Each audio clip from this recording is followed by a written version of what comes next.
पिछड़ों के नाम पर राजनीति करने वाले ये कुछ नेता अरबपति बन चुके हैं। जरा इनकी लाइफस्टाइल देखिए। कोई रोल्स रॉयस में शाही एंट्री मारता है, कोई करीब 3 लाख के जूते पहनता है, कोई लगभग 10 लाख से ज्यादा का बर्थडे सेलिब्रेशन करवाता है। सच में आज हमारे देश में पिछड़ों का इस्तेमाल करके उनके जज्बात से खेलकर अरबपति बनना उतना ही आसान है जितना बिजनेस करके अरबपति बनना मुश्किल। अब देखिए चंद्रशेखर आजाद रावण को, जिन्हें सांसद बने अभी 1 साल भी नहीं हुआ, और जनाब अमेरिका में लगभग नीता अंबानी के गाड़ी जितनी महंगी करीब 6 से 7 करोड़ रुपए की रोल्स रॉयस में सैर कर रहे हैं। भारत में दलितों की हालत पर आंसू बहाकर वोट मांगते हैं और फिर उन्हीं वोटों की वैल्यू को डॉलर में बदलकर अमेरिका की सड़कों पर रईसी का जुलूस निकालते हैं। ये वही नेता जिन्होंने आर्थिक रूप से कमजोर लोगों को 10% कोटा देने के मोदी सरकार के फैसले का विरोध किया था।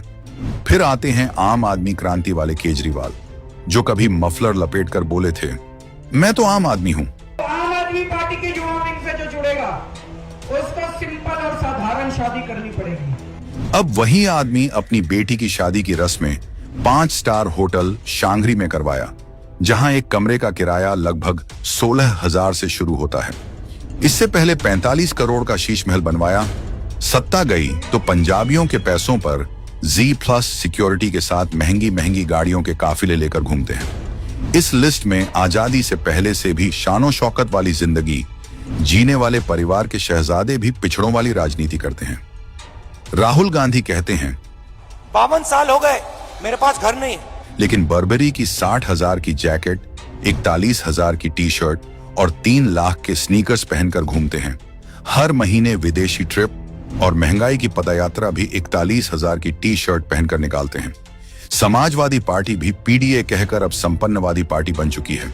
40 करोड़ की संपत्ति और 25,000 की जैकेट पहनने वाला बेटा। जिन समर्थकों से वोट लेते हैं वो शायद 250 की जैकेट खरीदने में भी 2 बार सोचें। लालू और तेजस्वी का तो क्या ही कहना, गरीबों का नाम लेकर आज राजसी साम्राज्य खड़ा किया है। लालू के शहजादे आए दिन विदेशी ट्रिप, सूट बूट और 250 रुपए में 1 लीटर मिलने वाला महंगा एवियन पानी पीते हैं। लगभग 10 लाख से अधिक रुपयों का खर्च सिर्फ बर्थडे सेलिब्रेशन के पहनावे पर होता है।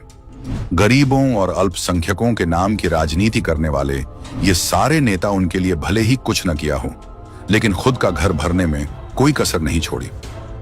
2014 में ओवैसी के पास 4 करोड़ से अधिक की संपत्ति थी, जो 2024 में बढ़कर 19 करोड़ से भी ज्यादा हो गई। इन पर वक्फ की 3,000 करोड़ की संपत्ति हड़पने का आरोप है। लेकिन जिस समुदाय के नाम पर यह अपनी राजनीतिक रोटियां सेंकता है, उसी हैदराबाद के 63% समुदाय विशेष गरीब हैं। असलियत यह है कि इन नेताओं ने पिछड़ा सिर्फ एक शब्द नहीं, एक सीढ़ी बना ली है जिससे वो सत्ता की ऊंचाई पर चढ़ते हैं। ये लोग कभी वोट के लिए मिट्टी के बेटे बन जाते हैं और चुनाव जीतते ही मर्सिडीज के मालिक।